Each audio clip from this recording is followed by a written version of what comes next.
Hi friends, welcome back to ಗೊಂಬೆನಾಡಿನ ಕೈರುಚಿ. ಇವತ್ತು ನಾನು ನಿಮಗೆ ಮಶ್ರೂಮ್ ಮಸಾಲ ಮಾಡೋದನ್ನ ತೋರಿಸ್ತಾ ಇದ್ದೀನಿ.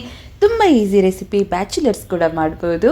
ಪೂರಿ, ರೋಟಿ, ಚಪಾತಿ, ರೈಸ್ ಜೊತೆ ಕೂಡ ತುಂಬ ಚೆನ್ನಾಗಿರುತ್ತೆ. ಖಂಡಿತವಾಗ್ಲೂ ನಿಮ್ಮ ಮನೇಲಿ ಎಲ್ಲರಿಗೂ ಇಷ್ಟ ಆಗುತ್ತೆ. ಒಂದು ಸರಿ ಮಾಡಿ ನೋಡಿ. ಬನ್ನಿ ಮಶ್ರೂಮ್ ಮಸಾಲ ಹೇಗೆ ಮಾಡೋದು ಅಂತ ನೋಡೋಣ. ಒಂದು ಬಾಣಲಿ ಇಟ್ಕೊಂಡಿದ್ದೀನಿ. ಬಾಣಲಿಯಲ್ಲಿ 3ರಿಂದ 4 ಸ್ಪೂನ್ ಎಣ್ಣೆ ಹಾಕೊಳ್ಳೋಣ. 1 ಸ್ಪೂನ್ ಜೀರಿಗೆ ಚಿಟಪಟ ಅಂದಮೇಲೆ ಒಂದು ಈರುಳ್ಳಿನ ಸಣ್ಣ ಕಟ್ ಮಾಡಿ ಹಾಕ್ಕೊಂಡಿದ್ದೀನಿ. ಈರುಳ್ಳಿ ಎಲ್ಲ ಗೋಲ್ಡನ್ ಬ್ರೌನ್ ಆಗೋ ತನಕ ಚೆನ್ನಾಗಿ ಫ್ರೈ ಮಾಡ್ಕೊಬೇಕು.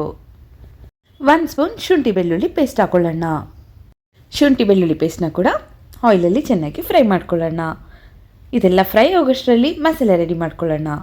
ಒಂದು ಚಿಕ್ಕ ಕಪ್ಪೆಯಲ್ಲಿ ತೆಂಗಿನಕಾಯಿ ತುರಿ ಹಾಕೊಳ್ಳೋಣ. ಮಿಕ್ಸಿ ಜಾರಲ್ಲಿ 6ರಿಂದ 7 ಗೋಡಂಬಿ, 1 ಸ್ಪೂನು ಗಸಗಸೆ, 1-2 ಟೊಮೆಟೊ ಹಾಕೊಳ್ಳೋಣ.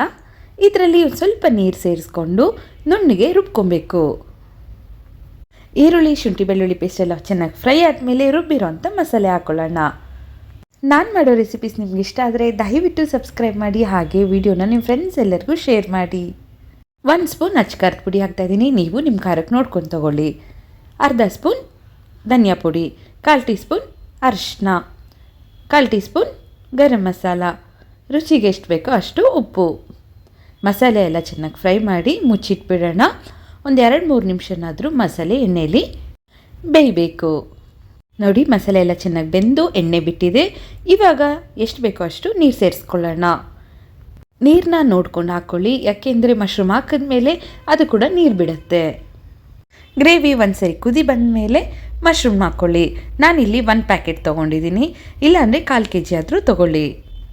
ಮಶ್ರೂಮ್ನೆಲ್ಲ ಚೆನ್ನಾಗಿ ತೊಳೆದು ಈ ಥರ ಕಟ್ ಮಾಡಿ ಇಟ್ಕೊಬೇಕು. ಇದನ್ನೆಲ್ಲ ಚೆನ್ನಾಗಿ ಮಿಕ್ಸ್ ಮಾಡ್ಕೊಳ್ಳೋಣ. ಪೂರಿ, ಚಪಾತಿ, ರೋಟಿ, ರೈಸ್ ಜೊತೆ ತುಂಬ ಚೆನ್ನಾಗಿರುತ್ತೆ. ನೀವೇ ನೋಡ್ತಾ ಇದ್ದೀರಾ ಮಾಡೋದು ಎಷ್ಟು ಈಸಿ ಅಂತ. ಒಂದು ಸರಿ ಟ್ರೈ ಮಾಡಿ ನೋಡಿ. ಮಶ್ರೂಮ್ ಬೇಯೋದು ಸ್ವಲ್ಪ ಲೇಟ್ ಆಗುತ್ತೆ. ಒಂದು 7ರಿಂದ 8 ನಿಮಿಷನಾದರೂ ಮಶ್ರೂಮ್ನ ಬೇಯಿಸಬೇಕು. ಮುಚ್ಚಿಟ್ಬಿಡೋಣ. ನೋಡಿ, ಮಶ್ರೂಮ್ ಹಾಕಿ ಒಂದು 2 ನಿಮಿಷಕ್ಕೆಲ್ಲ ಯಾವ ಥರ ನೀರು ಬಿಟ್ಕೊಂಡಿದೆ ಅಂತ. ಈ ನೀರು ಸಾಕಾಗುತ್ತೆ. ಗ್ರೇವಿ ಗಟ್ಟಿ ಆಗೋ ತನಕ ಮುಚ್ಚಿಟ್ಟು ಅವಾಗವಾಗ ಮಿಕ್ಸ್ ಮಾಡ್ತಾ ಬೇಯಿಸ್ಕೊಳ್ಳಿ. ಗ್ರೇವಿ ಎಲ್ಲ ಬೆಂದ ಮೇಲೆ ಸ್ವಲ್ಪ ಕರಿಬೇವು ಸೊಪ್ಪು, ಒಂದು 4ರಿಂದ 5 ಹಸಿಮೆಣಸಿನ್ಕಾಯಿ, 1/4 ಟೀ ಸ್ಪೂನ್ ಬೇಕಂದರೆ ಮಾತ್ರ ಗರಂ ಮಸಾಲ. ಇದನ್ನೆಲ್ಲ ಚೆನ್ನಾಗಿ ಮಿಕ್ಸ್ ಮಾಡ್ಕೊಳ್ಳೋಣ. ನೋಡಿ, ಮಸಾಲೆ ಮಶ್ರೂಮ್ ಎಲ್ಲ ಬೆಂದು ಈ ಥರ ಎಣ್ಣೆ ಬಿಡಬೇಕು. ಕೆಲವ್ರಿಗೆ ಮಶ್ರೂಮ್ ಇಷ್ಟ ಆಗಲ್ಲ ಅಂಥವರು ಆಲೂಗಡ್ಡೆ ಮತ್ತು ಬಟಾಣಿನ ಹಾಕಿ ಇದೇ ಥರ ಗ್ರೇವಿ ಮಾಡ್ಕೊಬೋದು. ಇಲ್ಲಾಂದರೆ ಹೂಕೋಸು ಕೂಡ ಹಾಕಿ ಈ ಥರ ಗ್ರೇವಿ ಮಾಡ್ಬೋದು. ಇವಾಗ ಮಶ್ರೂಮ್ ಮಸಾಲ ರೆಡಿ ಆಗಿದೆ. ಸರ್ವ್ ಮಾಡೋಣ.